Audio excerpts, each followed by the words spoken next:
В августе очень много народных праздников. Какие вы знаете? Медовый. Прекрасно еще? Да? Да. Ну, это праздник, но праздник, да. Коляда это не летом. Как? Да, Все правильно, да. Илья, вот кто сказал, молодец. По-моему, мы перечислили все. У нас публика такая подкованная, да? Да. Молодцы.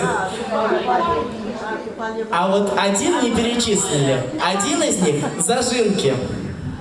Зажинки были ад веку ў народзе як вялікая ўрачыстасць. Перад выхадам у поле усё чыста прыбіралася і вымывалася ў хаце, а стол засцілаўся белым абрусам. Прибранные зажинальницы на поле виталися. Добрый день, Нивка. Жито ядроное, золотое. А першы зжаты маленькі снапок ставілі ў хаце на пачэсным месцы. Урочисто, як свята, святкавали и дожинки.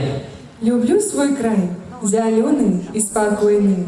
Сіваваронкі дрэмлюць на слупах. Над хатамі вясёлыя шпакоўні. У лугах ржанога хлеба пах.